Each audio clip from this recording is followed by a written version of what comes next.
కాశ్యపాన్వే సంజాతం నారసింహ పదాశ్రితం రామానుజగురిం వందే పాణినీయ పయోనిధిం. భాగవత సద్గోష్ఠికి సాదరంగా ఆహ్వానం పలుకుతూ పెద్దలకు దాసం సమర్పించుకుంటూ ఈరోజు మన భాగవత పట్టణాన్ని కొనసాగించుకుందాం. ధర్మరాజు ధర్మరాజు అడిగిన ప్రశ్నకి నారదుల వారు సమాధానం చెప్తున్నారు. స్వామి, మీరు చెప్పినట్టుగా ప్రహ్లాదుడు ఆచరించినట్టుగా ఆ విధంగా ఆచరించి భగవంతుని చేరుకోవడం మామూలు సామాన్య మానవులకి అది సాధ్యమవుతుందా? ఆయన అంటే పూర్తిగా భగవంతుని యొక్క కటాక్షాన్ని లోనైన వాడు, చిన్నప్పటి నుంచి గురువుల యొక్క ఇలాంటి వాళ్ళ యొక్క అనుగ్రహం పొందినవాడు కనుక అతనికి సాధ్యమైంది కానీ అని చెప్తే దాంట్లో ఆ విషయాలు చెప్పుకొస్తున్నారు. ఎవరికైనా సాధ్యం అవుతున్నాయనా, ఇది ఇలా ఇలా ఉండండి అని చెప్తూ నిత్య నైమిత్య కర్మలు కూడా పశుహింస చేయకుండానే దొరికిన వాడితోటే చేసుకుంటే సరిపోతుంది అని చెప్తున్నారు. అలాగా చెప్పి ఇంకా దానికి నేను ఒక పెద్ద వచనం చదువుకున్నాం, దానికి భావం చెప్తాను. ఏమంటారు? కాబట్టి ధర్మవేత్త అయిన వాడు దైవ ప్రాప్తమైన కంద మూలాలతోనే నిత్య నైమిత్తిక కర్మలు చేస్తూ ఉండాలి. దైవజ్ఞుడైన వాడు తన వృత్తి ధర్మానికి బాధాకరమైంది, పరమ ధర్మ ప్రేరితమైంది, పైకి మాత్రం ధర్మంగా కనపడేది అనుసరించకూడదు. అదే ఎవరు ఏది చెప్తే అదే ధర్మం అనుకొని ఎవరు ఏ ఏ ఏంటి ఇతర మతాలన్నీ కూడా మా ఖండిస్తూ ఉంటాయి కదా అసలైన మతాన్ని. అలా పాషండ ధర్మాలను కానీ అలాగే కపట ధర్మాలను కానీ ఏదో మన్ని వాళ్ళ దేనికి లాక్కోవడం కోసం కొంతమంది డబ్బుల కోసం అని కపట ధర్మాలు చెప్తూ ఉంటారు. అలాంటివి కానీ తర్వాత ఏ పైకి మాత్రం ధర్మంగానే కనిపిస్తుంది, అది నీకు ఎటువంటి శాశ్వతమైన ఫలితాన్ని ఇవ్వని ఉంటాయి కొన్ని. అలాగా అన్ని చేయకూడదు. మన పెద్దలు ఏది ఆచరిస్తే దాన్నిగా ఒక గురువుని ఆశ్రయించుకొని చక్కగా వాళ్ళ ప్రకారం తెలిసిన వాళ్ళని అన్ని తెలిసిన వాళ్ళని ఆశ్రయించి చేసుకోవాలి అని చెప్తున్నారు. ప్రకృతి సిద్ధమైన సహజ ధర్మం పాపాలను పరిహరిస్తుంది అని చెప్తున్నారు. నిర్దండు ధర్మం కోసం సంచారం చేస్తూ కూడా పరధనం కోరుకోకూడదు. ఒకవేళ నీ దగ్గర డబ్బు లేదు, ఏదో ధర్మం కోసం అని అలా తిరిగి డబ్బు కూడబెట్టి అలా అందరినీ పీడించి అలాగే మేము ఏదో దైవకారం చేస్తున్నామండి, లేకపోతే ఇచ్చేస్తున్నామండి, లేకపోతే గుళ్ళు కట్టిస్తున్నామండి, గోపురం కట్టిస్తున్నాం అంటూ అలాగ పరధర్మాలని ఆ ధనాన్ని కోరుకోకూడదు. నిర్ధనుడైన జనుడు జీవనోపాధిగా అటు ఇటు తిరగకుండా దైన్యం చెందకుండా జీవించే కొండ చిలువలాగా సంతోషంగా ఆత్మారాముణ్ణి ఆరాధిస్తూ నిష్కాముడే బతకాలి. ఇందులో కొండ చిలువని ఉదాహరణగానే చెప్తున్నారు చూడండి. ఇక్కడ ప్రహ్లాదుని కూడా ప్రేరితం చేసింది, సంతృప్తి పరిచింది అదే కదా. ఆ కొండ చిలువ రూపంలో ఉన్నటువంటి అజగర మొహం చెప్పినట్టుగా ఇదిగో అలా కొండ చిలువ అంటే ఏది దొరికితే దాంతో తిని తృప్తిగా భగవంతుని ధ్యానించుకుంటూ అలా కాలం గడపండి అంతే తప్ప ఎందుకు ఈ జీవనోపాధి కోసాన్ని అలా తిరిగి చేసుకోవడం. అందరూ చూడండి, ఎవరన్నా ఈ యాచకులు వస్తూ ఉంటే కూడా అంటాం, ఏ శుభ్రంగా అంతా ఓపుకుంది ఏదో పని చేసుకుని బతకచ్చు కదా అని చెప్పేస్తూ ఉంటాం. చూడండి, మనం కూడా ఎంత బద్దకిష్టంలా ఎలా బతికిస్తున్నామో ఆలోచించుకుంటే తెలుస్తుంది. అలా అని చెప్పి అయ్యో ఏమీ లేదు, ఏమిటో నా బతుకులు అయిపోయింది అనుకుంటే నీకు కనీసం ఎవరి దగ్గర వెళ్ళి 4 యాచించుకునైనా తినడానికైనా నీకు భగవంతుడు ఆ తిరగడానికైనా శక్తి ఇచ్చాడని సంతోషించవచ్చు కదా. ఆ దొరికిన దాంతో తిని తృప్తిగా భగవంతుణ్ణి ఆరాధించుకుంటూ ఏమి డబ్బు లేదు ఆరాధనకు కూడా నిష్కాముడుగా ఉండు, మానసికమైనటువంటి ఆరాధన చేసుకుంటూ హాయిగా పడుండు. అది మంచి పద్ధతి అని చెప్తున్నారు. అటువంటి గుణశాలి పొందే గొప్ప సుఖం కామ లోభాదులతో 10 దుక్కలకు పరిగెత్తే వాడికి ఎప్పుడూ లభించదు. ఇదిగో ఇలాగా కనుక ఆ కొనచిల్లులాగా భగవంతుడిని ఆరాధిస్తూ నిష్కాముడై వచ్చి ఉన్న దాంట్లో తిరిగి తిని హాయిగా సంతృప్తిగా బతికేటువంటి వాడిగిట వాడే గుణశాలి. వాడు పొందే గొప్ప సుఖం చూసారా, అది కామము లోభము ఈ వర్గాల వల్ల వచ్చేటువంటి లాభాల కోసం ఈ 10 దిక్కులకు పరిగెడుతూ ఉంటాడే ఆ కోరికలు తీర్చుకోవడానికి. వీటికి వశమైపోయి షార్ట్ అయిపోయి దానికి వశమైపోయి పరుగులు పెట్టేవాడు ఉంటాడే, వాడు ఎప్పటికీ వీడు పొందేటువంటి సుఖాన్ని వాడు పొందలేడు. పాదరక్షకులు గలవాడు రాళ్లల్లో ముళ్ళల్లో ఏ భయం లేకుండా ఎలా తిరుగుతాడో అలా కామముల నుండి నివృత్తి పొందినవాడు ఎల్లకాలం సుఖంగా జీవిస్తుంటాడు. ఎన్ని ఉదాహరణలు చెప్తున్నారో చూడండి నారదుల వారు. ఒక కొండ చిలువని చూపించి చెప్పారు. ఇదిగో కాళ్ళకి చెప్పులు ఉన్నాయనుకో, నిశ్చింతగా రాళ్ళైనా ముళ్ళైనా ఏవైనా నిశ్చింతగా తిరుగుతాం కదా, ప్రయాణం చేస్తాం కదా.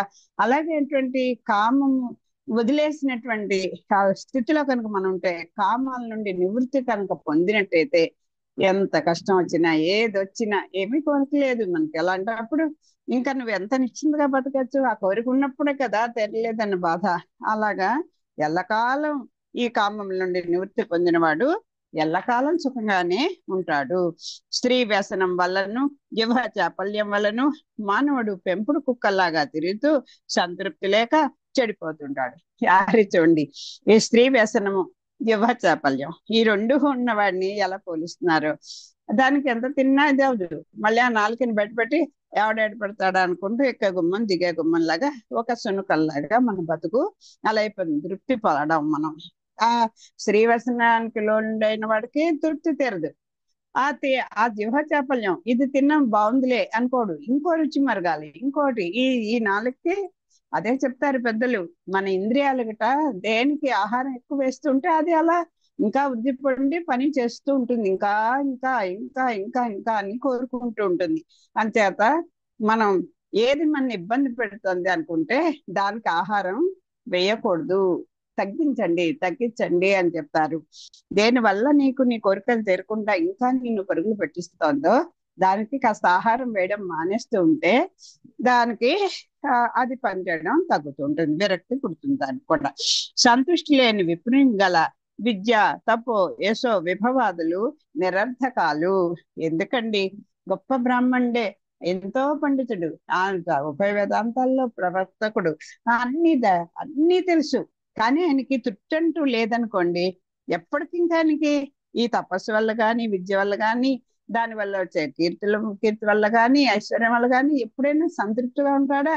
ఇంకా సంపాదించాలి. ఏదో భగవంతుడు ఇచ్చిన జ్ఞానాన్ని మనకి చేతనంత వరకు కొంత జీవనోపాధి సంపాదించుకున్నా కొంతైనా ఊరికే చెప్పాలని అనుకుంటారు ఎవరైనా.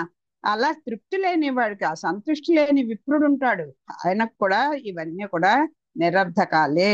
ఇంద్రియ లోలత్వం వల్ల మహనీయమైన జ్ఞానం నశిస్తుంది. చూడండి, ఈ ఇంద్రియాలకు కనుక మనం వశపడిపోతే ఎంతో గొప్ప జ్ఞానం నీకు భగవంతుడి వల్ల వచ్చింది, ఆ జ్ఞానం అంతా అలా దిగజారిపోతుంటుంటండి. అది సకల భూలోక భోగాలు అనుభవించిన, దిగ్విజయాలు సాధించిన, ఆకలి దప్పికల వల్ల కామాన్ని, హింస వల్ల క్రోధాన్ని అంతమొందించడం దుర్లభము. నువ్వు ఎంత సకల భూలోక స్వర్గం అంటారు కదా, భూలోక స్వర్గం అన్నట్టుగా ఎంత వైభవంగా ఎంత స్వర్గ సుఖాలు అనుభవిస్తూ ఉన్నప్పటికీ, ఎన్నిటి మీద నువ్వు దిగ్విజయాలు సాధించినప్పటికీ ఆకలి దప్పకై ఉంటాయి కదా, వాటి వల్ల ఆ కామాన్ని గాని హింస వల్ల క్రోధాన్ని అంతమొందించడం దుర్లభం. అందరిని హింసిస్తుంటే హింస వల్ల ఏమవుతుంది? క్రోధాన్ని అంతమొందించలేవు. ఆ రెండు దుర్లభం. సంకల్ప వర్జనంతో కామాన్ని, కామవర్జనంతో క్రోధాన్ని, ఆ అర్థానర్థ దర్శనంతో లోభాన్ని, అద్వైతానుసంధానంతో భయాన్ని, ఆత్మ వివేకంతో శోకమోహాలను జయించాలి. అన్నిటికీ ఒక సమస్యకి అదే చెప్తారు పెద్దలు, ముందర సమాధానం రెడీగా ఉన్నప్పుడే ప్రశ్న పుడుతుంటా, సమాధానం లేని ప్రశ్నే ఎప్పుడు అని చెప్తారు. అయితే ఎలాగండి మరి ఈ కామాన్ని ఎలా జయించాలి, మరి ఈ క్రోధాన్ని ఎలా జయించాలంటే సంకల్ప వర్జనంతో కామాన్ని. అసలు సంకల్పం ఏంటి? బాగా తినాలి, తిరగాలి, సుఖంగా ఉండాలి, అది నువ్వు వదిలిపెట్టుకో, అప్పుడు నీకు కామం పోతుంది. ఆ కామం ఎప్పుడైతే నువ్వు వదిలించావో, కాస్త తగ్గించుకున్నావో క్రోధం రాదు. కోరిక తిరగపోతే కదా నీకు క్రోధం వచ్చేది. అంచేత ఆ కామవర్జనంతో క్రోధాన్ని మనం పోగొట్టుకుంటాం. ఇంకా ఏంటి? అనర్థ దర్శనంతో లోపాన్ని, అదేంటి డబ్బులు వచ్చినా రాకపోయినా దానికి పెద్దగా నువ్వు బాధపడిపోకుండా ఉంటే లోపం పోతుంది. అలాగే భయాన్ని కూడా పోగొట్టుకోవచ్చు. ఆత్మ అనాత్మ వివేకంతో శోకమోహాలను జయించాలి.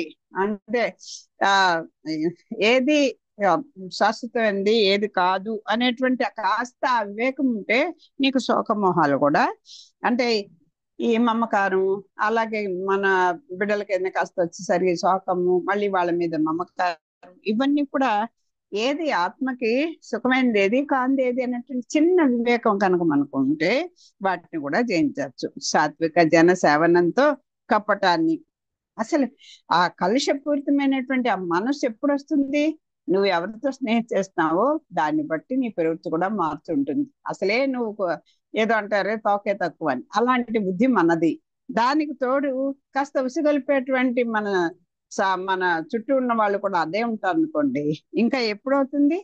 అసలే మనకి కపట బుద్ధి భగవన్ ఈ ఇంద్రియాలు కోరికలు తీర్చుకోవడానికి ఎన్నో దుర్బుద్ధులు పుడుతూనే ఉంటాయి. అలాంటిది నీవు ఏదో జోగి జోగి రాసుకుంటే బుద్ధి రాలినట్టుగా నువ్వు మంచి సాంగత్యం కూడా లేకపోతే ఇంకేమవుతుంది? ఇంకా ఎక్కువ అవుతుంది. అంచేత ఏం చేయాలట? సాత్విక సేవతో కపటాన్ని, సాత్వికులకు సేవ చేయి, చక్కగా మంచి వాళ్ళని చూసుకొని వాళ్ళకి సేవ చేస్తుంటే ఆ కపటం అనేది పోతుంది. ఎందుకంటే వాళ్ళు నిస్వార్థంగా ఉంటారు కనుక, ఒక సిస్టమాటిక్ లైఫ్ లో ఉంటారు కనుక, భగవంతుని మీద పరిపూర్ణ విశ్వాసం కలిగి ఉంటారు కనుక, మితమైనటువంటి ఆహారం తీసుకున్నిటి వల్ల సాధువులు యొక్క చేసేటువంటి సాత్విక జనం ఉంటారు. వాళ్ళు తీసుకున్న ఆహారము సాత్వికమైందే, వాళ్ళ మాట సాత్వికమైందే, వాళ్ళ మనసు సాత్వికమైందే. అలా ఉంటుంటే కష్ట నష్టాలు వచ్చినా కూడా మళ్ళా అంత దిగజారిపోరు వాళ్ళు. అంచేత అప్పుడు మనకి ఆ కపటం కూడా పోతుంది. మౌనంతో యోగ విఘ్నాన్ని, మౌనంతో మౌనం ఎక్కువగా, మౌనం అంటే ఏంటి? నేను ఎవరితో మాట్లాడినండి, నాకేమిటో మాట్లాడని అనిపించదు. చాలా చెప్తారండి కబుర్లు. ఇప్పుడు ఈ తరంలో వాళ్ళు మాట్లాడుతుంటే ఒక్కొక్కటి చాలా ఆశ్చర్యంగా అనిపిస్తుంది. నాకేమిటో చాలా అసహ్యం. అసలు ఇప్పుడు జనాన్ని చూస్తే నాకు చాలా అసహ్యం, మాట్లాడడానికి అనిపిస్తుంది. నేను అందుకే రోజులో 10 గంటలు మౌనంగానే ఉంటా అని చెప్తారు. మరి ఆ సమాజంలో కూడా మనం కూడా ఒకళ్ళమే కదండి, చెప్పండి. మరి ఆ మౌనం అంటే ఏంటి? ఎవరికి నీ మాట వల్ల అవతల వాళ్ళకి తృప్తినిస్తుందో అలాంటి మాట ఒక్కరి మాట్లాడు. వాళ్ళ కష్టంలో ఉంటారు. అలా బిడ్రాయిలా కూర్చుంటే అదేమిటండి? చైతన్యం ఉంది కదా మనకి. ఏమ్మా అలా ఇలాగా ఉన్నావు, ఎందుకు విచారంగా ఉన్నావు? మనమైనా కొంచెం డల్గా ఉన్నాం అనుకోండి, ఏ కోడలో కూతురే వచ్చేసరికి ఏమ్మా అలా ఉన్నారంటే ఎంత మనకి ధైర్యం వస్తుంది చెప్పండి. అలాగే మనం కూడా పరిసరాలుగా ఆ మౌనం ఉండాలి. అనవసరమైన వాగుడు వద్దు. అవసరమైనప్పుడు మితంగా హితంగా. రామచంద్రమూర్తి ఎంత నేర్పాడండి మనకి. హితభాషి స్మితభాషి పూర్వభాషి చ రాఘవ. అస్సలు ఈ 4 ఇప్పుడు యువతరం ఎంత నేర్చుకోవాలో. చక్కగా ఉన్నదాన్ని తృప్తిగా కనపడరు అనుకోండి, ఓ పిల్లవాడు ఎంత ముద్దు వస్తుందండి. పలకరించాడు అనుకోండి, ఆంటీ బాగున్నారా, అమ్మ బాగున్నావా, ఒక్క మాటకి ఎంత పొంగిపోతాం చూడండి. అలాగే చిన్న చిరునవ్వుతో ఒక్క మాట్లాడే మాట, చేసి పెట్టే సాయము కొంచెం ఇష్టంగా ప్రేమగా సంతోషంగా చేశారనుకోండి, అంత తృప్తి పడతారు పెద్దలు చెప్పండి. అవి అట్లాంటివి చేయండి, అలా ఉండండి మౌనంగా. ఇవి యోగ విజ్ఞాన్ని కూడా, యోగాన్ని కలిగేటువంటి విజ్ఞాన్ని కూడా పోగొట్టుకోవచ్చు. మనం కొంచెం మౌనంగా అక్కలేని మాటలు మాట్లాడుతూ టైంపాస్ చేసేకుండా ఉంటే, కొంచెం పెద్దలు చెప్పిన మాటలు విన్నదాన్ని మళ్ళీ నెమరు వేసుకుంటుండడం, ఇవన్నీ కూడా గోళ్ళు, చిన్న చిన్న మన గోల్స్ అన్ని చక్కగా నెరవేర్చుకోవచ్చండి. తర్వాత ఇంకేం చేయాలి మరి? హింస అస్సలు ఇప్పుడు కావాల్సిన, ఈ కలియుగంలో కావాల్సింది అదే. శరీర వంచలు లేకుండా ఉండడం వల్ల హింసను నిర్మూలించాలి. హింస అంటే ఏంటి? నాభ్య హింసను పరస్పరం అని రామరాజ్యంలో చెప్పారంటే ఎవరిని దండించలేదు, ఏదో ఉరిశిక్షలు వేసేయాలి అని కాదు. ఆ రామచంద్రమూర్తి రోజు కూడా వాళ్ళ ఇళ్ళకి వెళ్ళి ఎలా ఉన్నారో చూసి మాట్లాడి వాళ్ళ సంభాషణ చేసి అప్పుడు వచ్చేవాడు అని వింటాం కదా. మరి ఇవన్నీ కూడా పెద్దల్ని కూడా చూడండి, ఇంకా వాళ్ళు వస్తున్న మన్ని వాళ్ళు ఫస్ట్ పలకరించేస్తారు, ఇంకా మనకి అవకాశం కూడా ఇవ్వకుండా. అది నేర్చుకోవాలి. అలాగా ఆ మాట తీరు వల్ల నేర్చుకోవాలి. ఈ కోరికలు కూడా, ఈ శరీర వాంఛలు కూడా లేకుండా ఉంటూ ఉంటే అప్పుడు హింసని మనం నిర్మూలించుకోవచ్చు. ప్రతి వాళ్ళని మాటల చేతో చేతల చేతో, లేకపోతే అబలలు అయితే ఇంకా అస్సలు వాళ్ళని లొంగ తీసి ఎలా నానా హింసలు పెట్టేస్తారు. శారీరకంగాను మానసికంగాను వాళ్ళ ఆలోచనలు, మాటలు, పనులు అన్ని కూడా ఆ రుజుత్వం అనేదే పోతోంది. ఎందుకు పోతోంది? ఈ శరీర వాంఛలు కనుక ఎక్కువైపోతాయి. వాటిని కనుక మనం తగ్గించుకుంటే, అవి కానీ లేకుండా ఉంటే హింసని హాయిగా నిర్మూలించవచ్చు. హితం ఆచరించి ప్రాణి సహజమైన బాధను, సమాధి బలంతో దైవక బాధను, ప్రాణాయామంతో మన్మథ వ్యధను, సాత్విక ఆహారంతో నిద్రను, సత్వగుణంతో రజస్తమో గుణాలను పోగొట్టుకోవాలి.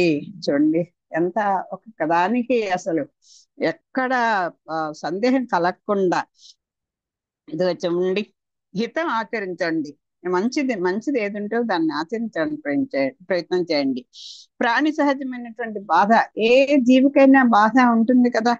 మనం చూస్తుంటాం ఈ పశువులు లేకపోతే కుక్కలు అలా ఎన్నో జంతువులు కూడా చూస్తుంటాం.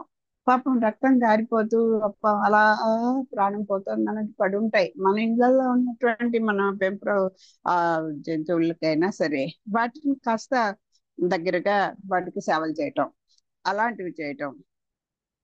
ఇంకేంటి, సమాధి బలంతో దైవక బాధను, దైవదత్తంగా మనకు అనుభవం ఎంతో హాయిగా ఇప్పుడు ఇంత ఆరోగ్యంగా ఉంటాం. దైవ చేత ఎన్నో మానసికమైన శారీరకమైనటువంటి ఎన్నో బాధలు వస్తుంటాయి. వాటిని మరి ఎలా చేయించాలి? సమాధి బలంతో. సమాధి అంటే ఏంటి? ఏకాగ్ర చిత్తులమై స్వామి ఏ జన్మలో ఏం చేశానో, ఇదిగో ఇప్పుడు ఇలాంటి బాధ నాకు పెట్టావు, కనీసం ఈ బాధని ఓర్చుకునేటువంటి శక్తి కూడా నువ్వే, దీనికి తగ్గించే శక్తి కూడా నీ చేతిలోనే ఉంది. ఏదో చేశాను, అనుభవిస్తాను, నువ్వు ఎలా నిర్ణయిస్తే అలాగే నేను ఉంటా. కానీ అలాగ చక్కగా ఉండేట్టుగా ఈ కాలాన్ని కూడా నేను సద్వినియోగం చేసుకునేట్టుగా, నీ ఎందుకు స్మరణ పెట్టుండేట్టుగా నాకు చెయ్యని ఆ సమాధి బలంతో దైవికంగా వచ్చే బాధని పోగొట్టుకోవచ్చుట. తర్వాత ఇంకా మన్మథ వ్యధ అంటే ఏంటి? ఈ కోరికలన్నీ కూడా ఒక్కసారిగా తిరగబడిపోతూ ఉంటే, అన్ని ఇంద్రియాలు మన మీద దండెత్తుతుంటే అప్పుడు ఏం చేయాలి? ప్రాణాయామం చేయండి. ఇప్పుడు యోగాలు ఇవన్నీ చెప్తున్నారు కదా. ఈ శ్వాసను బిగపట్టండి, ఆ మఠం వేసుకొని పద్మాసనంలో కూర్చోండి, ఒక 10 నిమిషాలు మౌనంగా ఉండండి, శరీరాన్ని స్ట్రైట్ గా పెట్టుకోండి, చిన్న చిన్న ఆసనాలు వేసుకోండి. శారీరకమైనటువంటి ఆ ఫ్లెక్సిబిలిటీ కూడా వస్తుంది, మనసుకి స్థిరత్వం వస్తుంది. అలాంటి చేస్తే ఈ మనని పీడిస్తున్నటువంటి మన్మథ వ్యాధిని కూడా పోగొట్టుకోవచ్చు. ఇక నాకేమిటండి అలా పడుకోవాలనే ఉంది, ఎప్పుడు నా నిద్రలో గడిపేయాలి అంటే దానికి ఏం చేయాలి? అదే మనకి రజోగుణం తమో గుణం పెంచేటువంటి ఆహారాన్ని తీసుకోకుండా, గీతలు ఎంత చెప్తారు? ఆహారాన్ని ఈ 3 గుణాలని తగ్గించుకోవాలి అంటే, రజోగుణం తమో గుణం తగ్గించుకోవాలంటే ఎలాంటి ఆహారం తీసుకోవాలనేది చక్కగా స్వామి చెప్పారు. అలాగా సాత్వికమైనటువంటి ఆహారం తీసుకోండి, మితంగా తీసుకోండి, టైంకి తీసుకోండి. అవన్నీ చేస్తే మీకు నిద్ర ఉండదు. అలాగే సత్వగుణం కాస్త ఉద్భుతం అవుతుంది, రజోతమో గుణాలు మనం నిర్మూలించుకునే అవకాశం ఉంటుంది. ఉపశమనం వల్ల సత్వమును జయించాలి. అలాగా అలా స్థిమితంగా అలా మనం కాసేపు మౌనంగా అలా ఉంటే ఇవన్నీ కూడా తగ్గుతాయి. ఈ విధంగా మానవుడు బుధ విధేయుడై గుణశీలుడై కృతార్థుడు కావాలి. ఇవన్నీ కూడా కావాలంటే ముందర వినయ విధేయతలు ఉండాలండి. పెద్దవాళ్ళకి కాస్త కట్టుబడి ఉండడం, మన తోటి వాళ్ళని కాస్త గౌరవంగా ఒక మంచి మాటతో పలకరిస్తూ ఉండడం, పెద్దల విషయాల్లో విధేయుడై ఉండండి. నువ్వు ఈ రోజున ఇలా నిలబడి నీ కబుర్లు చెప్తున్నావంటే ఎంతో మంది త్యాగం, అక్క చెల్లెలో, అన్నదమ్ములో, గురువుల్లో, స్నేహితులు, తల్లిదండ్రులు ఎన్నో ఎన్నో వాళ్ళు నీకోసం నీకు మంచి మాట చెప్పాలనో, నీకు సాయపడాలనో, నిన్ను బాగా వృద్ధిలో తీసుకురావాలనో, నీ వృద్ధిని కాంక్షించే వాళ్ళందరూ కూడా నీకోసం ఎంతో ఎంతో చేసే ఉంటారు కదా. అంటే పెద్దలకి విధేయ వినేతలుగా ఉండు, గుణశీలుడిపై ఉండు, అప్పుడే నీ జీవితానికి సార్థకత ఏర్పడుతుంది. ఆ రకంగా నువ్వు కృతార్థుడు కావాలి అని ధర్మరాజు చెప్పినాడు. మా లాంటి సామాన్య మానవులకి ఎలా సాధ్యం అవుతుంది అనేది చూడండి. అక్కడ ఆకించన్యము అనన్య గతిత్వము అని చెప్తారు కదా పెద్దలు. ఎంత ధర్మరాజు మామూలు మనలాంటి వాడిగా లెక్క వేసేసుకొని, అంటే మరి ఆయన కూడా పాపం ఈ విధి అవ్వచ్చు, ప్రేరణ అవ్వచ్చు, మరి తను కూడా తన్నోడి నన్నోడినా అని చెప్పి ద్రౌపది చేత అడిగించుకునే స్థితికి వచ్చాడు అంటే మరి ఆయన కూడా ఒకసారి ఆ వ్యసనానికి లోల్డవడం చేతే కదా అది. ఇవన్నీ కూడా పోతాయి. తను ఒప్పుకుంటున్నాడు. మాలాంటి మామూలు మానవులకి ఎలా సాధ్యం అంటే ఇది ఇలా ఉంది చూడండి, ప్రయత్నం చేసి చూడండి అని చెప్పి చెప్తున్నాడు. హరి మహిమ తనకు చెప్పిన గురువు నరుండను చుంతలంచి కుంఠిత భక్తిని తిరుగు పురుష శ్రమ మెల్లను గౌరి కరి చౌచము క్రియ నిరర్థకమగు అధిపా. హరి మహిమ తనకు చెప్పిన గురువున్ నరుండనుచున్ తలంచి కుంఠిత భక్తిని తిరుగు పురుషు శ్రమము ఎల్లను ఏమైపోతుంది? కరి చౌచము క్రియ నిరర్థకంబు అధిప. ఇదిగో ఇంత చెప్పానా? నేను చెప్పాను ఏదో గుర్తుపెట్టుకోని కాదు. ఎవరు చెప్పినా పెద్దలు చెప్పిన మాటని ఎవరో ఒకళ్ళు గురువు అంటే నీకు ఒక మంచి విషయం చెప్పిన వాడు కదా గురువు. ఉపకారక ఆచార్యులు ఉత్తారక ఆచార్యులు అని గురువులు ఉంటారు.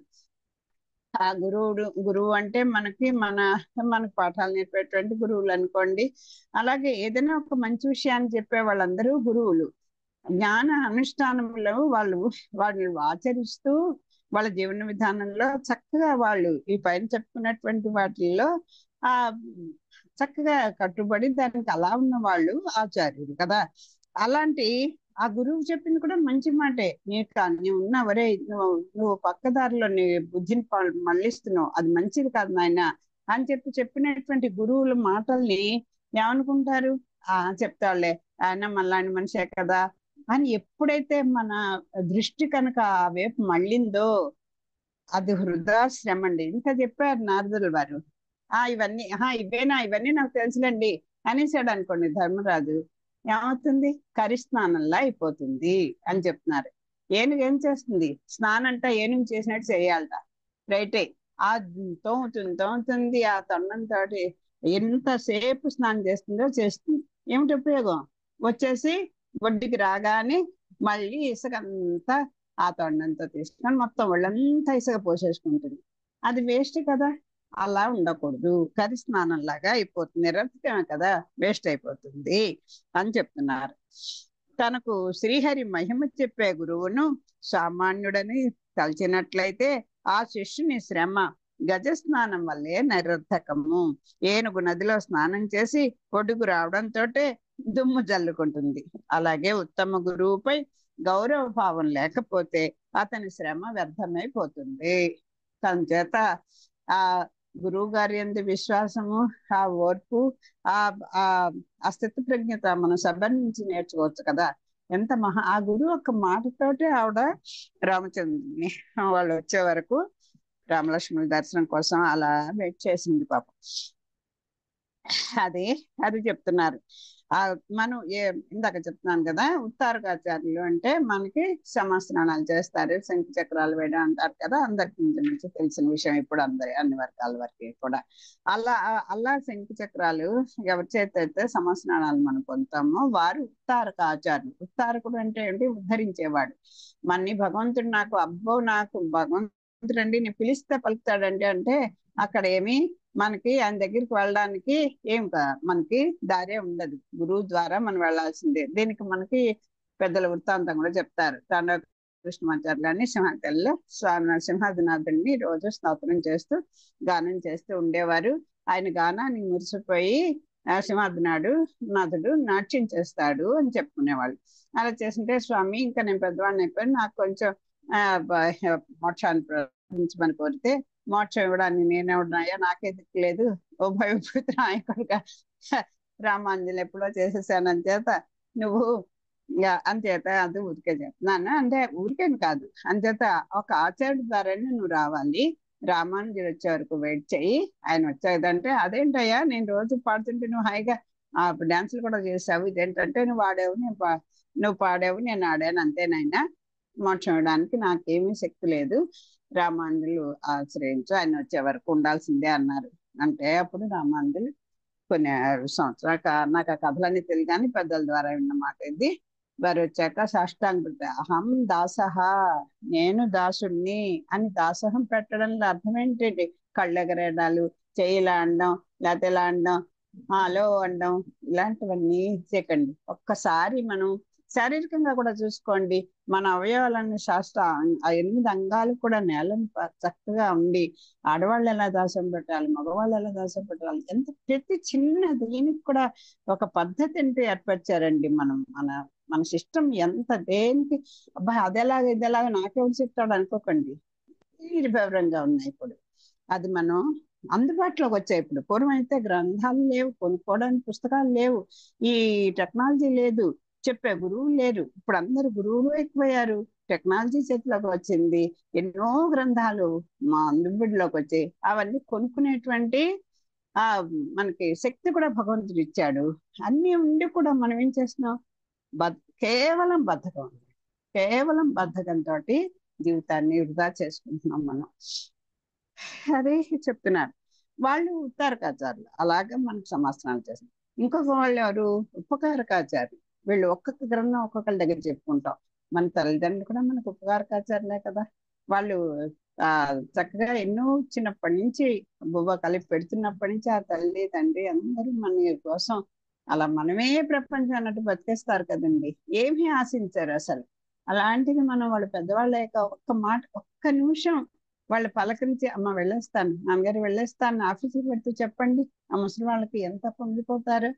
నాయన జాగ్రత్త జాగ్రత్త, అలాగేలేమ్మా నాకు తెలుసు అనేస్తారు. వాళ్ళ బాధ ఎలా ఉంటుంది చూడండి. నాన్న జాగ్రత్తగా వెళ్ళిరా, స్పీడ్ గా వెళ్ళకు, ట్రాఫిక్ ఎక్కువైంది అని చెప్తున్నారు. సాధిస్తాం అనుకోకండి. వాళ్ళ ఆశీస్సులు, వాళ్ళ మాట మనకి శ్రీరామ రక్ష ఎప్పుడు కూడా. అది అంచేత ఏమిటంటే, ఆ ఉత్తమ గురువుల మీద ఆ గౌరవ భావం లేకపోతే ఎందుకండి? ఎంత చదువుకుంటే ఏంటి ఉపయోగం? ఎంత శ్రమ పడితే ఉపయోగం ఉంది? ఎంత జ్ఞానం ఉంటే ఉంది? ఇవన్నీ కరిస్థానంలాగా అయిపోతాయి, గుర్తుపెట్టుకోమని చెప్తున్నారు. ఈ వనజాత నేత్రున్ పరమేశు మహాత్మున్ ప్రధాన పురుషున్ దేవశరణ్యున్ సజ్జన విధేయున్ అనంతున్ పురాణ యోగి సంసేవిత పాద పద్మున్ తమ చిత్తములన్ నరుండంచు లోకులు ఇచ్చా విధిన్ చూచుచుందురు సమ్మతి లేక నరేంద్ర చంద్రమా. నరేంద్రులో చెందినటువంటి వాడా అని సంబోధిస్తున్నాడు. వాళ్ళ మాట అసలు ఆ పాండవుల యొక్క వినయ విధేయతలకే కదండి పొంగిపోయి సాక్షాత్తు స్వామి అలా వాళ్ళ కోసం, మీకు సచివుడిగా వచ్చాను, బాంధవుడిగా వచ్చాను, మీకు నేనున్నానని ఎంత యాచకృతకి అలాగే ఆ సారథ్యాన్ని ఊహించి ఈ పాండవుల కోసం తన అవతారమే ఇంకా వాళ్ళని రక్షించడమే కోసమే వచ్చాడా, లేకపోతే దుష్ట శిక్షణకు వచ్చాడా అనేది రెండింటిని ఏదేది చెప్పడానికి వీళ్ళేనట్టుగా అంతలా వచ్చాడు స్వామి. ఆయన అలా తలుచుకుంటే అలా ఉంటాడు. లేని వాళ్ళు చూడండి, అలా ఉన్నా కూడా ఆ గోపికలను ఉద్ధరించడానికి వెళ్ళేసరికి అక్కడ వాళ్ళకి ఎంత గర్వం వచ్చేసిందండి. కృష్ణుడు కూడా ఏమిటి మనతో ఆడుతున్నాడు, మన ఎంగిలి ముద్దలు తింటున్నాడు, మన ఇళ్లలో వెన్న పాలు చూస్తున్నాడు, మనం వెన్న పెడితేనే ఆయనకి, మనం పాలు ఇస్తేనే ఇది మనతో ఆటలే ఆయనకి అనుకుని సామాన్య మానవుడిగా ఆయన్ని రాను రాను లెక్క వేసుకుంటే వాళ్ళకి ఎలా బుద్ధి చెప్పాడో మనకు తెలుసు. ఇదిగో అది చెప్తున్నారు. ఇప్పుడు మనం అలా ఉంటాం, మన ప్రవృత్తి ఎలా ఉంటుందో చెప్తున్నారు. ఎవరిలోనూ వాళ్ళలో ఉన్నటువంటి నిగూఢంగా ఉన్నటువంటి గొప్పతనాన్ని భగవతత్వంలోనూ గుర్తించలేము, మన ఇంట్లో ఉన్న పెద్దల్ని గుర్తించలేము, ఆచార్యులని గుర్తించలేము, అలాగే భగవంతుని గుర్తించలేము. అదే చెప్తున్నారు. ఈ వనజాత నేత్రున్ పరమేశున్ మహాత్మున్ ప్రధాన పురుషున్ దేవ శరణ్యున్. అబ్బా చూడండి, ఎన్ని ఎన్ని ఉపమానాలు వేసినా తీరదు. ఈ వనజాత నేత్రున్ పరమేశున్ మహాత్మున్ ప్రధాన పురుషున్ దేవ శరణ్యున్ సజ్జన విధేయున్ అనంతున్ పురాణ యోగి సంసేవిత పాద పద్మున్ తమ చిత్తములన్ నరుండంచు లోకులు ఇచ్చా విధించుచుందురు సన్మతి లేక నరేంద్ర చంద్రమా. సన్మతి అంటే మంచి బుద్ధి లేని వాళ్ళందరూ కూడా ఏం చేస్తారు? ఇదిగో ఇలాంటి వాడండి స్వామి, ఇలాంటి వాడు. అన్నిటికన్నా దీంట్లో ఉన్న చూడండి, సంసేవిత పురాణ యోగిన్ సజ్జన విధేయున్. చూడండి, అంతటి వాడు సజ్జనులకు విధేయుడైపోయి ఉంటాడు అని చెప్తున్నారు. ఆ ఆ బ్రాహ్మణులు అంటే నాకు పూజనీయులు, వాళ్ళంటే నాకు ప్రాణం, నా భక్తుల కోసం నన్ను నేను కూడా ఇచ్చేసుకుంటాను అని అన్నటువంటి ఆ సజ్జన విధేయుడు ఆయన. వాళ్ళకి విధేయుడై లొంగిపోయి ఉండేటువంటి తత్వం ఆయనకి. మళ్ళీ అలాంటి వాడు వనజాత నేత్రుడు, పరమేశ్వరుడు, మహాత్ముడు, ప్రధాన పురుషుడు ఆయనే, దేవతలకు శరణ్యుడైన వాడు ఆయనే, మరి అనంతుడు, మరి పురాణ యోగుడు, సంసేవిత పురాణ యోగి సంసేవితుడు, ఆ మహా ఆ వేదవేత్తలందరి చేత సన్మానింపబడుతున్నవాడు, పాద పద్ముడు. పద్ములు అంటే ఇంకా ఆ ఆ దివ్యమంగళ విగ్రహాన్ని చూడండి, ఆయన యొక్క స్వరూపాన్ని చూడండి, ఆయన యొక్క స్వభావం చూడండి. ఏది మనం ఒక్కసారి మనసు పెట్టి కనుక చూస్తే అసలు మనం ఎలా ఎన్ని ఆయన గొప్పతనం ఇన్ని చూస్తున్నా ఎందుకు గొప్పతనాన్ని గుర్తించలేకపోతున్నామో చూడండి. మన బుద్ధి అలాంటిది. ఆయన ఎలా చూస్తాం? ఇచ్చా విధిని చూచుచుందుడు. ఈయనేమిటండి, ఈయన చారుడు జోరుడు అనుకున్న వాడికి అలా కనిపించాడు. సాక్షాత్తు ఆయన శ్రీమన్నారాయణుడిగా మరి ఆయన విశ్వరూపం చూశాక కూడా మనం ఇంకా ఆయన మామూలు జోరుడు చారుడు అనేసుకుంటే మన బుద్ధి అంతే అని తెలుస్తుంది. అలాంటి వాళ్ళని అలాంటి స్వామిని తమ చిత్తములను నరుండంచు, అబ్బా మామూలు మనిషే లేదు ఆయన మాత్రం మా ఏంటి ఇక్కడ పుట్టినవాడే కదా, మనలాగా పుట్టినవాడే కదా అనేసుకుంటాం. లోకులు ఇచ్చా విధించుచుందరు, వాళ్ళ ఇష్టం వచ్చినట్టు. ఇచ్చ అంటే కోరిక అని కూడా అవ్వచ్చు, ఇచ్చ అంటే వాళ్ళ బుద్ధిని బట్టి. ఆయన వాళ్ళ కోరికల కోసం అని ఆయన మామూలు మనిషిగాను చూసేసుకుంటారు, లేకపోతే వాళ్ళ ఇష్టం వచ్చినట్టు. ఇక దేవుడు దయ్యం అని కాదు, వాళ్ళకి ఏ భాష వస్తే ఎంత దరిద్రమైన పదాలు కూడా వాడేస్తుంటారు. అలాగా భగవంతుడా ఇదా అంటే ఇష్టం అన్నట్టు మాట్లాడతారు. చూచుచుందురు. ఎందుకండి అలా చేస్తారంటే సన్మతి లేక. వాళ్ళు బుద్ధి ఉన్న వాళ్ళైతే ఎందుకు మాట్లాడతారు? సన్మతి అంటే మంచి బుద్ధి లేకపోవడం చేత సన్మతి లేక అలా అంటారయ్యా, ఏం చేస్తాం అని అనుకుంటున్నారు. నరేంద్ర చంద్ర దేవదేవుడు, ప్రధాన పురుషుడు, మహాత్ముడు, పురాణ యోగీశ్వరులచే పూజింపబడే పదపద్మాలు కలవాడు, సురశరణ్యుడు, అనంతుడు, అరవిందాక్షుడు, సజ్జన విధేయుడు, సర్వమయుడు అయిన శ్రీ మహావిష్ణువును కొందరు అజ్ఞానులు, బుద్ధిహీనులై కేవలం ఒక సామాన్య వ్యక్తిగా భావిస్తారు అని చెప్తున్నారు నారదుల వారు. ఇంకా వినుము, షడ్ ఇంద్రియములలోన ఒక్కటి ఎందు తత్పరులై ఇచ్ఛాపూర్ణ విధానంబులన్ చరితార్థులమైతే మన వారలు ధారణ అభ్యాస సమాధి యోగంబుల సాధింపలేరు. కృషి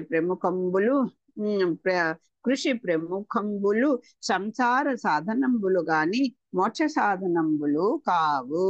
కుటుంబ సంగంబునన్ చిత్త విక్షేపంబగున్ చిత్త విజయ ప్రయత్నంబున సన్యసించి సంగంబు విసర్జించి మితంబైన భిక్షాన్నంబు భక్షించుచు శుద్ధ వివిక్త సమ ప్రదేశమున ఒక్కచో ఆసీనుండే సుస్థిరత్వంబునన్ ప్రణయోచ్చారణంబు చేయుచు రేచక పూరక కుంభకంబుల ప్రాణాపానంబులను నిరోధించి కామహతంబైన చిత్తంబున పరిభ్రమణంబు మాని కామ విసర్జనంబు చేసి మరలునంతకు నిజ నాస అగ్ర నిరీక్షణంబు చేయుచు అవిధమ్మున యోగాభ్యాసంబు చేయువాని చిత్తంబు కాష్టరహితంపైన వన్హి తరంగున శాంతిని చెందు.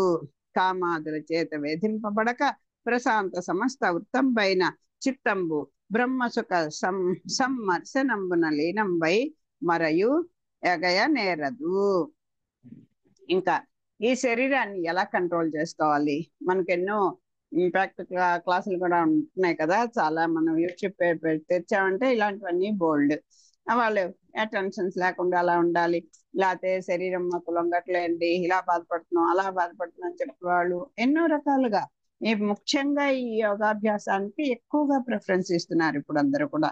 దానివల్ల ఏంటంటే కాసేపు మనం మౌనంగా కూర్చుంటాం, మన ఇంద్రియాలన్నీ కూడా మన కంట్రోల్లో కాస్త పెట్టుకుంటాం. మన రేచక పూరక ఇవి ఏంటి కుంభ అంటే గాలి పీల్చడం, మళ్ళీ దాన్ని ఏమో అట్టు పెట్టడం, కాసేపు దాన్ని బంధించడం, మళ్ళీ నెమ్మదిగా గాలి వదలడం, ఇలాంటివన్నీ కూడా ప్రాణాపానములను నిరోధించి ఆ ఆ, అన్ని ఇంద్రియాలను కూడా కింద వాయువుని కూడా బంధించుకొని అలా నిరోధించి ఏకాగ్రచిత్తుడై ఉండడం, ఇలాంటివన్నీ కూడా చేస్తూ ఉంటే కాశరహితం పైన వన్హిం తెరంగున శాంతిని చెందు. అలా చేసే వాటి యొక్క మనసుట దహించిపోయినటువంటి ఒక వన్య దీనిలాగా, కాష్టం అంటే కర్రలాగా, అండ్ అది దహించేస్తే ఇంకేముంటుంది, బుద్ధి అయిపోతుంది కదా. అలాగా ఈ కామ క్రోధాలన్నీ కూడా పోయి శాంతిని చెందుతుంది, శాంతిని పొందుతుంది మన హృదయము అని ఇంకా చెప్తున్నారు. దానికి చదువుకున్నాం, భావం చదువుతాను. కొందరు కన్ను, చెవి, ముక్కు, నాలుక, చర్మము, మనస్సు అనేటువంటి షడింద్రియాల్లో ఏ ఒక్కదాని ఎందో తత్పరులై ఏవో కొన్ని కోరికలు తీర్చుకునే పద్ధతులతో తమ జన్మ చరితార్థమైనట్లుగా భావిస్తూ ఉంటారు.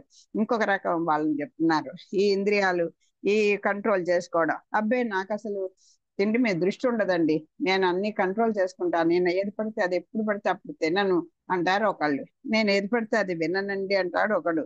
ఒకడేమో అబ్బే నా మనసు నా కంట్రోల్ ఉంటుంది, నాకు చాలా రెసిస్టెన్స్ పవర్ ఉంది అని చెప్పుకుంటారు కొన్ని. అలా ఏదో ఒక్క ఇంద్రియాన్ని మన కంట్రోల్లో పెట్టేసుకొని ఏదో మనకి కావాల్సిన కోరికలు తీర్చుకుంటూ మనకి అలాగే అయిపోయింది, మన జీవితం సార్థమైపోయింది, నాకు అంత మంచి నా స్థితి ప్రజ్ఞత ఉంది అనేసుకుంటాడు. ఏంటి, ఈ 6 ఇంద్రియాల్లో ఏదో ఒక దాన్ని కంట్రోల్ చేసుకుంటూ. అది కాదండి, అటువంటి వాళ్ళు ఏం చేయాలి, అటువంటి వాళ్ళు ధారణ, అభ్యాస, సమాధి యోగాలు సాధింపలేరు. ఇప్పుడు ఒక్కొక్కరు చెప్తుంటారు, పుస్తకాలు చదివితే వస్తుందా, లేకపోతే ఇదేంటి యోగాలు చేస్తే వస్తుందా, మనసులో ఉండాలి, పడుకునైనా నేను రోజంతా భగవంతుని ధ్యానిస్తూ ఉంటాను, నా మనసు ఎప్పుడు భగవంతుని మీదే ఉంటుంది అంటే ఎంతసేపు ఉంటుంది, 1 నిమిషం ఉంటుంది, ఈ లోపల నిద్రే వస్తుంది. ఆహారం తినడానికి మళ్ళీ ఆకలి మాత్రం అది గుర్తు చేస్తూనే ఉంటుంది కదా. మధ్య మధ్యలో లేస్తుంటాం, కాస్త నీళ్ళో డ్రింకో పాలో నీళ్ళో తాగుతాం, మళ్ళీ ఏదో ఒకటి పొట్టలో వేస్తాం, మళ్ళీ పడుకుంటాం. అబ్బో నేను 24 గంటలు ఛానల్లోనే ఉంటానంటే శరీరాన్ని కదలకేది. అంచేత వాళ్ళకి ఈ శరీరం మళ్ళీ ఈ ధారణ కానీ, అభ్యాసానికి కానీ, సమాధి యోగానికి కానీ నీకు లొంగదు. ఈ యోగాలు ఏమి కూడా వాళ్ళు సాధింపలేరు. కృషి మొదలైనవి సంసార సాధనాలు కానీ మోక్ష సాధనాలు కావు. అండి, ఏదో ఒక దాని మీద మేము కృషి చేస్తున్నాం అంటే అదన్నీ మామూలుగా ఈ సంసార సాధనాలు అవుతాయి, కానీ దీంట్లోంచి కాస్త నువ్వు విడిపడడానికి ఏదైనా చిన్న లేసంత ఉపయోగపడుతుందేమో, కానీ మోక్ష సాధనాలు కావు. నువ్వు అక్కడ వీటిని ఇంత చేసావు, కానీ మనసుని నా కంట్రోల్లో ఉందనుకుంటున్నావు, కానీ భగవంతుని ధ్యానం చేస్తున్నా నీ మనసు భగవంతుని వెళ్ళనేటప్పుడు అది మోక్ష సాధన అవ్వదు కదా. కుటుంబ జంజాటం వల్ల చిత్త చాంచల్యం వస్తుంది. ఈ మనసుకి ఎందుకు స్థిరత్వం ఉండట్లేదంటే బోళ్ళు బాధ్యతలు, ఈ కుటుంబాన్ని నిర్వహించాలి కదా. అంచేత ఈ జంజాటాల వల్ల చిత్తం చాంచల్యం చెందుతుంటుంది, ఈ మనోవైకల్యం కలుగుతూ ఉంటుంది. చిత్తాన్ని జయించాలంటే సన్యసించాల్సిందే. సన్యసించడం అంటే ఇల్లు వదిలేసి వెళ్ళిపోతాను కాదు. ఆ ప్రొఫెసర్ స్వామి గారు చెప్తూ ఉంటారు, నువ్వు వెళ్ళిపోయినా సంసారం, నువ్వు ఎప్పుడో అరణ్యాలకు వెళ్ళిపోవాలనుకున్నా అదే పడవలో ప్రయాణం చేస్తుంటా, సంసారం పడవలో మనం ఉండాలి కానీ ఏదో పడవలో మనం ఉండాలి కానీ మనలో పడవ ఉండకూడదు అని ఏదో చెప్తూ ఉంటారు. అలాగే నాకేదో తమాషాగా చెప్పేవారు. అంచేత మనం అక్కడ ఉన్నా, మనం అడవిలో ఉన్నా సంసారంతో అయ్యో మనవరాలు అయిపోయిందో, మనవడు అయిపోయారో, కూతురు అయిపోయారో, కొడలు అయిపోయిందో అనుకుంటూ అదే ఆలోచిస్తుంటే ఎక్కడన్నా ఒకటే కదా. అంచేత సన్యసించాలి అంటే ఏంటి, వీటి మీద అనురక్తిని కొంచెం కొంచెం తగ్గించుకోండి, కాస్త విరక్తిని పెంచుకోండి. సన్యాసించడం అంటే ఏంటి, అన్ని వదిలిపెట్టడం కదా. సన్యాసులాగా సంసారాన్ని, పిల్లల్ని ఇల్లుని వాకల్ని వదిలేసి ఎక్కడికో వెళ్ళి ముఖ్యమంత్రిని కూర్చోక్కర్లేదు. నువ్వు పైన చదువుకున్నామా,